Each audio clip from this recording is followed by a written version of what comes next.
Magpupulong po ngayong araw ang mga guro at magulang ng Immaculate Conception School for Boys sa Malolos, Bulacan para pag-usapan ang gagawin nilang aksyon kasunod po ng nangyaring sunog doon noong Biyernes.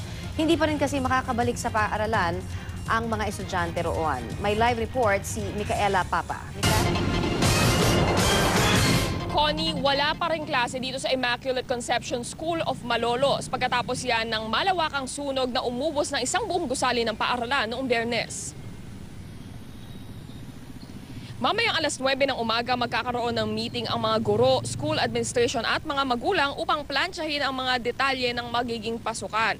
Ngayong araw kasi dapat, Connie, ang first day of classes pero dahil sa sunog, 1,137 students ang nawala ng silid-aralan.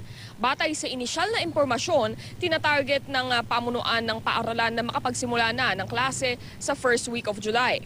Nagpahiram na ng ilang function rooms ang katabing Baraswain Church upang magsilbing silid-aralan ng mga estudyante ng nursery hanggang grade 2. Sa ngayon, patuloy ang investigasyon ng Bureau of Fire Protection sa sanhi ng sunog. Habang nagpapatuloy ito, bawal pang iligpit ang debris na iniwan ng apoy. May taong nakabantay 24 oras sa site upang siguraduhin na walang magtatangkang pumasok sa compound at magnakaw ng debris para gawing kalakal. Yan muna ang latest mula dito sa Malolos, Bulacan. Balik sa iyo, Connie. Maraming salamat, Micaela Papa.